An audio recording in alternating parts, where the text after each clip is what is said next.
Hello everyone, आज date है 9 सितंबर 2021 और द हिंदू न्यूज एनालिसिस में आपका स्वागत है। इस वीडियो में हम द हिंदू की इंपॉर्टेंट न्यूज़ को एग्जाम के पॉइंट ऑफ व्यू से डिस्कस करेंगे। नीचे डिस्क्रिप्शन बॉक्स में Telegram channel volcano IAS academy का लिंक दिया हुआ है।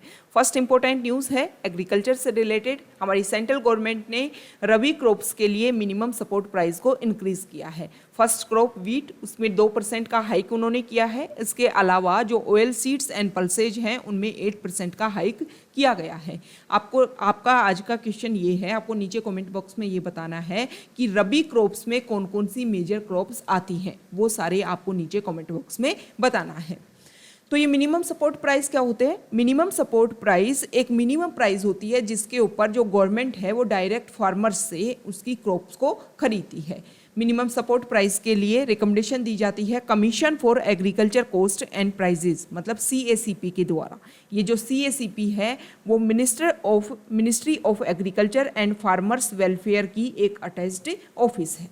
ओके, सेकेंड इंपॉर्टेंट न्यूज़ है वैक्सीनेशन को लेकर के। सुप्रीम कोर्ट में एक पिटीशन फाइल की गई youth bar association of India के द्वारा।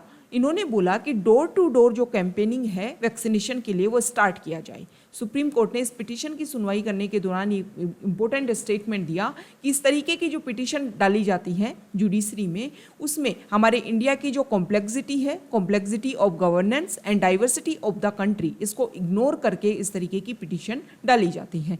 हमारे इंडिया में लद्दाख और केरला में या फिर अदर एरियाज में जो गवर्नेंस है, जो सिचुएशन है वो सेम नहीं है। वैसे भी वैक्सीनेशन के दौरान 60% जो पॉपुलेशन है उसने एक डोज कम्प्लीटली ले ली है। इससे ये लगता है कि जो वैक्सीनेशन प्रोग्राम है वो इंडिया में काफ़ी स्मूथली चल रहा है। नेक्स्ट इंपॉर्टेंट न्यूज़ है झारखंड स्टेट को लेकर के। Jharkhand state Andhra Pradesh and Haryana state में शामिल हो गया है, क्योंकि उन्होंने भी अपने यहाँ पर एक बिल पास कर दिया है और उस बिल में ये बोला है कि जो भी प्राइवेट सेक्टर जॉब हैं उसमें लोकल्स को 75 कोटा दिया जाएगा, 75% कोटा दिया जाएगा और 40,000 तक उनकी मंथली सैलरी होगी। नेक्स्ट इंपॉर्टेंट न्यूज़ यहाँ देखिए, इंदिरा गांधी इंटरनेशनल एयरपोर्ट को लेकर के इंडिया की फर्स्ट एलिवेटेड क्रॉस टैक्सीवे को स्टार्ट किया जा रहा है। उसके लिए जो कंस्ट्रक्शन है वो रेगुलर चल रहा है। दिसंबर 2022 तक इसको रेडी कर दिया जाएगा और ये तैयार हो जाएगा, मतलब बिल्कुल कंप्लीट हो जाएगा यहाँ पर काम। एक बार जैसे ही कंप्लीट होगा, it will cut 55,000 tons of CO2 emission annually and minimise aircraft delay. मतलब गवर्नमेंट हर तरीके से अल्टरनेटिव ढूंढने का रेडी कर रही है अपने आप को, रिसर्च एंड डेवलपमेंट में इतना इम्प्लीमेंट कर रही है, इतना वर्क किया जा रहा है गवर्नमेंट के द्वारा कि हर एरिया का अल्टरनेटिव ढूंढो जहाँ से ज़्यादा एमिशन हो रहा है। क्योंकि क्लाइमेट चेंज की वजह से जिस तरीके से टेम्परेचर इंक्रीज हो रहा है वो एक मेजर इशू है। नेक्स्ट इंपॉर्टेंट न्यूज़ है दिल्ली सरकार के द्वारा गणेश चतुर्थी सेलिब्रेशन के ऊपर बैन लगा दिया गया है, क्योंकि बहुत सारी जब क्राउड एक जगह इकट्ठी होगी तो हो सकता है उसकी वजह से कोविड की अदर वेव देखने को मिले। नेक्स्ट इंपॉर्टेंट न्यूज़ है बॉम्बे हाईकोर्ट ने एक इंपॉर्टेंट स्टेटमेंट दिया। बॉम्बे हाईकोर्ट में एक पिटीशन फाइल की जाती है।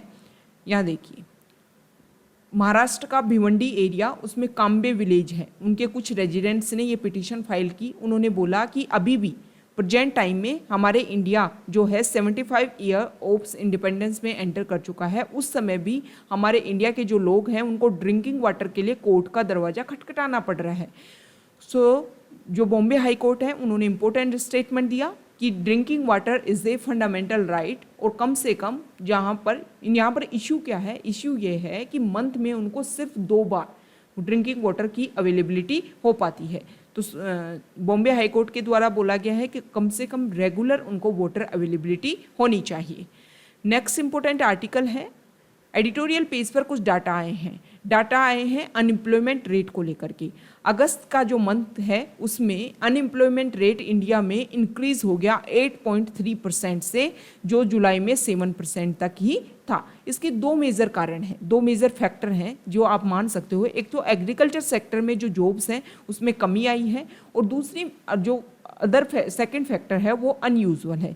ज़्यादातर क्या होता है, जब एग्रीकल्चर सेक्टर में जॉब्स की कमी आती है तो उस एरिया में जो लेबरर्स निकल करके आते हैं उनको अदर एरिया जैसे कंस्ट्रक्शन एरिया या फिर मैन्युफैक्चरिंग जो सेक्टर है वो उन वर्कर्स को एब्जॉर्ब कर लेता है। लेकिन प्रेजेंट टाइम में जो मैन्युफैक्चरिंग और कंस्ट्रक्शन सेक्टर है उसमें भी जॉब्स की कमी देखने को मिली है। हालांकि प्रेजेंट टाइम में जो जॉब है वो सर्विस सेक्टर में ज़्यादा दी गई है, लेकिन ये ज़्यादातर जो जॉब्स हैं वो इनफॉर्मल है। क्वालिटी ऑफ जॉब्स जो हैं वो बहुत ही ज़्यादा पुअर है।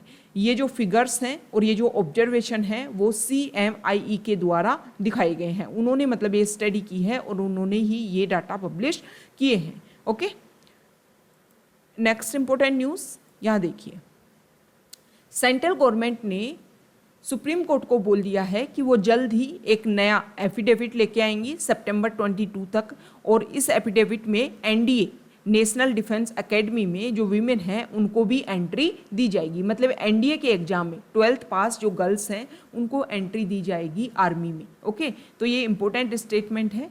इस आर्टिकल में ये बताया गया है कि प्रेजेंट टाइम में हमारे इंडिया में जो इक्वलिटी है उसको हर एरिया में मेंटेन करने की कोशिश की जा रही है, और उसी का ही ये रिजल्ट है कि आर्मी में भी वीमेन की एंट्री निश्चित की जा रही है।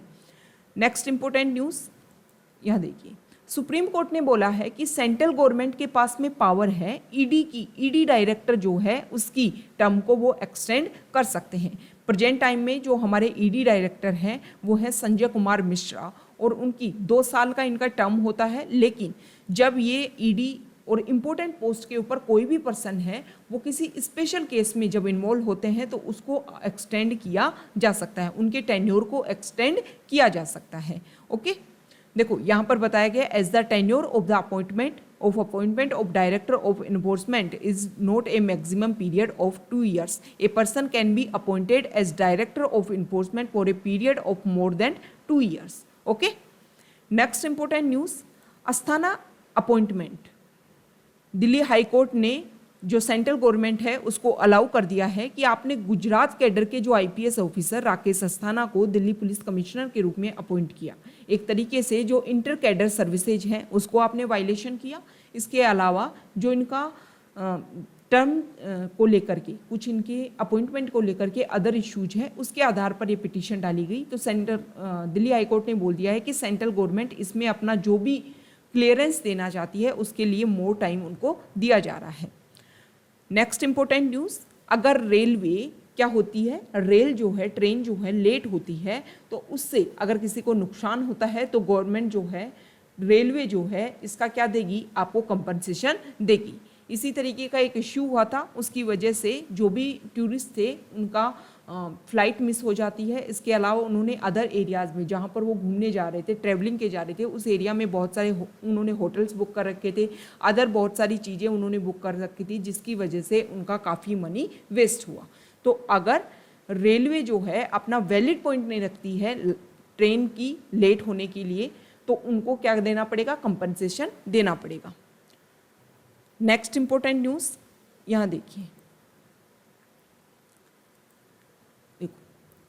देखो रशिया के इंडिया और Russia conducted their first detailed and extensive review of the situation in Afghanistan. अभी इंडिया और रशिया के जो हेड हैं मतलब हमारे PM और वहाँ के प्रेसिडेंट उनके बीच में डिस्कशन हुआ। अभी वहाँ से वहाँ के जो सिक्योरिटी काउंसिल सेक्रेटरी हैं वो हमारे इंडिया की विजिट पर आए हैं और हमारे NSA national security adviser Ajit Doval के साथ में दिल्ली में उन्होंने मीटिंग की। अब ये डिस्कशन होने वाला है अफगानिस्तान के ऊपर। अभी प्रेजेंट टाइम में क्या हुआ, यूनाइटेड नेशन सिक्योरिटी काउंसिल की जब इंडिया के पास में प्रेसिडेंटशिप थी अगस्त मंथ में, तो इंडिया ने लास्ट टाइम में एक रिजोल्यूशन पास करवाया। उसमें चाइना और रशिया जो है उन्होंने अपनी प्रेजेंस नहीं दिखाई। इससे ये लगता है कि चाइना और रशिया अपने तरीके से अफगानिस्तान प्रॉब्लम को सॉल्व करना चाहते हैं, लेकिन जिस तरीके से उनकी यहाँ पर विजिट हुई है उससे इंडिया को वो साथ लेकर के, वैसे ट्रोइका प्लस में पाकिस्तान, चाइना, US और रशिया मिलकर के भी अफगानिस्तान सिचुएशन को हैंडल करने की कोशिश कर रहे हैं। तो इस रिजल्ट में क्या निकल कर के सामने आता है, अफगानिस्तान में जो भी इशू है उनको इंडिया और रशिया किस तरीके से मिलकर के कोशिश करेंगे, ये देखने वाली बात होगी। नेक्स्ट इंपॉर्टेंट न्यूज़ है, यहाँ देखिए, हमारे मिनिस्टर भूपेंद्र यादव उन्होंने बोला है कि सोशल सिक्योरिटी जो कोड है उनको इम्प्लीमेंट करना गवर्नमेंट की प्रायोरिटी है। इससे क्या होगा कि जो भी वर्कर्स हैं उन सभी के बारे में डाटा कलेक्शन होगा और उन सब के लिए वेलफेयर स्कीम्स को बहुत जल्दी इम्प्लीमेंट किया जा सकेगा। Next important news, drugs, cosmetics and medical devices के लिए एक पैनल, एक कमेटी बनाई गई है और इस कमेटी के जो हेड हैं वो है V G Somani, drugs controller general of India V G Somani को इस कमेटी का हेड रखा गया है।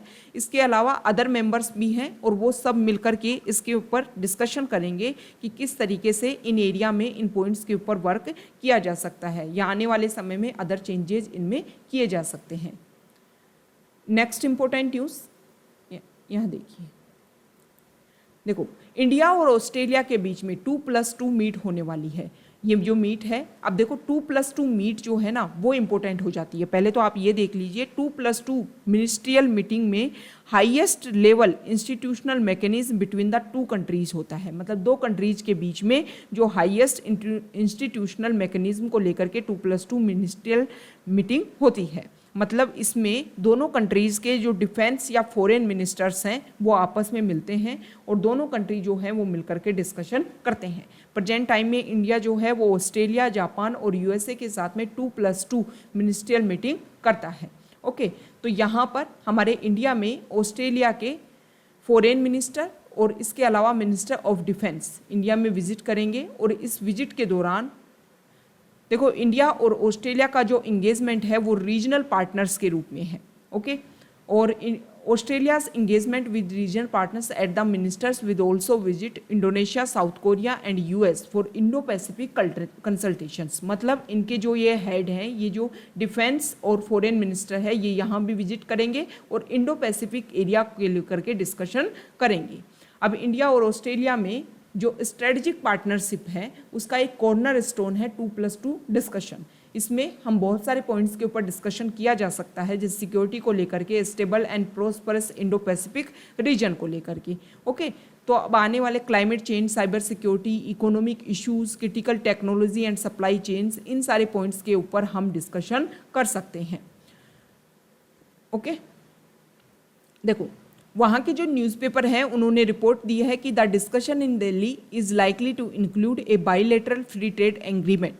India and Australia have been in negotiation और a possible free trade deal which has so far not yielded a positive result. Okay, तो इसमें discussion हो सकता है। इसके अलावा the ministerial meeting will be held in the backdrop of the evacuation of western forces from Afghanistan where Australia had a military presence. Australia has evacuated around 4,100 persons from Afghanistan before the end of अगस्त। मतलब अफगानिस्तान के issue के ऊपर भी discussion हो सकता है। इसके अलावा जो अदर इश्यूज हैं इनके ऊपर भी डिस्कशन हो सकता है। फ्री ट्रेड डील के लिए भी हमारे लिए जो बाइलेटरल एग्रीमेंट है वो साइन हो सकता है। नेक्स्ट इंपॉर्टेंट न्यूज़ है केशव देसी राजू को लेकर के। केशव देसी राजू डॉक्टर सर्वपल्ली राधाकृष्णन, जिनकी 5 सितंबर को बर्थ एनिवर्सरी आती है, उनके ग्रैंडसन थे ये और हमारे फॉर्मर हेल्थ सेक्रेटरी के रूप में इन्होंने काम किया। सबसे इम्पोर्टेंट बात यह है उनके बारे में ये बताया गया है कि उन्होंने mental health care as basic right for all, मतलब मेंटल हेल्थ एक्ट, इसके लिए उन्होंने वर्क किया और वो चाहते थे कि सभी को मेंटल हेल्थ जो है वो एक बेसिक राइट प्रोवाइड किया जाए और गवर्नमेंट इसके लिए वर्क करे। ओके, नेक्स्ट इंपॉर्टेंट न्यूज़ देखो, एक सेकेंड, एक इंपॉर्टेंट न्यूज़ थी यहाँ पर,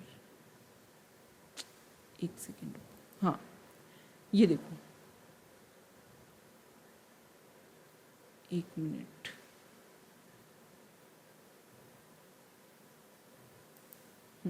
तमिलनाडु को लेकर के है। तमिलनाडु में जो गवर्नमेंट है उसने बोला है कि सिटीजनशिप अमेंडमेंट एक्ट जो आपने बनाया है उसको आप रिपील कीजिए। तमिलनाडु असेंबली ने ये सिर्फ इसलिए बोला कि अफगानिस्तान से अभी आपने इवैक्यूएट किया वहाँ से लोगों को, आपने स्पेशली वहाँ पर जो माइनॉरिटी पीपल्स हैं उनके ऊपर फोकस किया। इंडियन की जो गवर्नमेंट है उसने, उन्होंने बोला कि बहुत सारी जो रिलीजन है वो अदर एरियाज़ में मेजॉरिटी में है, अदर कंट्रीज़ में, लेकिन फिर भी उनके खिलाफ में वायलेशन हो रहा है, उनके जो राइट्स हैं उनको वायलेट किया जा रहा है। तो सिर्फ आपने जो टारगेट फिक्स किया है सिटीजनशिप अमेंडमेंट एक्ट के तहत उसको रिपील कीजिए और सभी मेंबर्स को, सभी जो पर्सन्स हैं, सभी जो पीपल हैं वहाँ के अदर कंट्रीज़ में, उन सभी को इक्वलिटी मेंटेन कीजिए।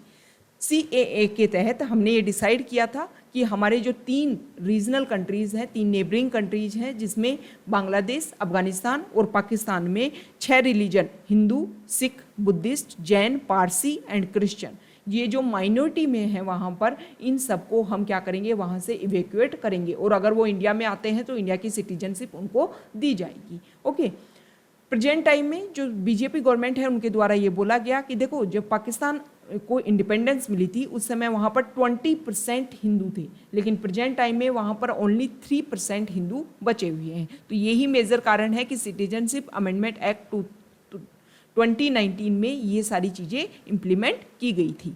नेक्स्ट इंपॉर्टेंट न्यूज़ है फॉरेन पेज से। फॉरेन पेज पर सबसे इम्पोर्टेंट बात आप ये देख लीजिए, अफगानिस्तान में लास्ट जू जिन्होंने इसको छोड़ दिया है, इस कंट्री को, जेबुलोन सीमेंटो इनका नाम है, और वो अदर कंट्री में चले गए हैं। नेक्स्ट इंपॉर्टेंट न्यूज़ है ईरान को लेकर के। ईरान के ऊपर यूएस और जर्मनी ने प्रेशर क्रिएट किया गया है कि आप जल्द ही न्यूक्लियर प्रोग्राम में वापसी कीजिए और जो टॉक्स हैं उसको कंप्लीट करके एग्रीमेंट साइन करवाइए।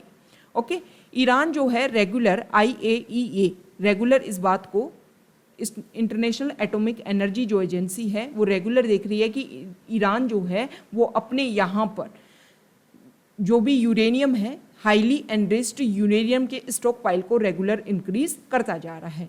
IAEA international atomic energy agency जो है, इसके बारे में आपको नीचे कमेंट बॉक्स में बताना है कि इसका हेडक्वार्टर कहाँ है और इसको कब कंस्टिट्यूट किया गया था, मतलब कब इसको बनाया गया था। नेक्स्ट इंपॉर्टेंट आर्टिकल, ये 3 इंपॉर्टेंट आर्टिकल हैं तालिबान को लेकर के, अफगानिस्तान को लेकर के। इस फर्स्ट आर्टिकल में बोला गया है कि देखो, बहुत सारे बैंड जो टेररिस्ट हैं उनको, अफगानिस्तान में जो गवर्नमेंट बनी ना, उसमें जो बैंड टेररिस्ट हैं उनको वहाँ का हेड बनाया गया है। मतलब बहुत सारे फॉरेन मिनिस्टर, प्राइम मिनिस्टर जो वहाँ के हेड हैं वो बैंड टेररिस्ट हैं, US के द्वारा भी और UN के द्वारा भी। तो US ने बोला है कि हम जो भी वहाँ पर रिलीफ प्रोवाइड करवाएंगे अफगानिस्तान में, वो तालिबान का जो भी बिहेवियर होगा उसी के आधार पर आधारित होगा, मतलब बेसिस जो है वो तालिबान का बिहेवियर देखने को मिलेगा। ये जो आर्टिकल है उसमें बताया गया है कि तालिबान ने बताया गया था कि लास्ट टाइम जब हमने अपना रूल किया था अफगानिस्तान में, तो उस समय जो भी हमने काम किए उन सबको हम रिपील करेंगे, उन सबको ख़त्म करेंगे और नए तरीके से हम यहाँ पर रूल करेंगे। लेकिन जैसे ही तालिबान ने यहाँ पर अपनी गवर्नमेंट बनाई, तो पहली बात तो ये दिखा दिया कि जो भी बैंड टेररिस्ट हैं उनको सरकार में जो गवर्नमेंट है उसमें प्लेस दिया गया। तो इससे क्या लगता है कि जिन लोगों ने 1996 से 2001 तक रूल किया था, उन्हीं लोगों को रीइंट्रोड्यूस किया जा रहा है। तो रूल्स एंड रेगुलेशंस अलग कैसे हो सकते हैं। पहले उन्होंने बोला कि वीमेन के लिए वो राइट्स जो हैं उनको मैच्योर करेंगे, उनको सिक्योर करेंगे, लेकिन प्रेजेंट टाइम में उन्होंने एजुकेशन को तो अलाउ कर दिया, वीमेन एजुकेशन को अलाउ किया, लेकिन उन्होंने बोला कि जो वीमेन हैं उनको कम्प्लीटली अपना फेस को कवर करना होगा, और भी बहुत सारे उनके ऊपर रिस्ट्रिक्शंस लगाए हैं। तो ये देखो, अगर इस तरीके से जो टेररिज्म है, टेररिस्ट जो हैं, जो बैंड टेररिस्ट हैं, उनको गवर्नमेंट बनाने का अधिकार दिया गया है, और इसमें ये भी बोला जा रहा है कि पाकिस्तान का इसमें हाथ है। ये जो पिक्चर है वो 1999 की है, और यहाँ पर है नवाज शरीफ, और ये है, यहाँ देखिए, ये है नवाज शरीफ और ये है मुल्ला मोहम्मद हसन अखुंड, जिनको वहाँ का हेड बनाया गया है। ओके, तो ये पिक्चर हमें शो करती है कि पाकिस्तान के रिलेशन हमेशा से टेररिज्म के साथ में हमेशा से रहे हैं। अब इंडिया एक रीजनल कंट्री है, नेबरिंग कंट्री है, तो इस तरीके से अगर टेररिस्ट जो हैं वहाँ के हेड बनते हैं, तो ये टेररिज्म को हो सकता है कि आने वाले टाइम में टेररिज्म बहुत ज़्यादा इंक्रीज हो, और इसकी वजह से इंडिया कंट्री को काफ़ी परेशानी, प्रॉब्लम हो सकती है। यहाँ पर चाइना ने बोला है कि वहाँ पर जैसे ही गवर्नमेंट बनी, उन्होंने तालिबान गवर्नमेंट का वेलकम किया, और उन्होंने बोला कि ये चीज़ें जो हैं वो एनार्की को एंड करेंगी। ओके, तो ये आज का हमारा डिस्कशन था। Okay, thank you.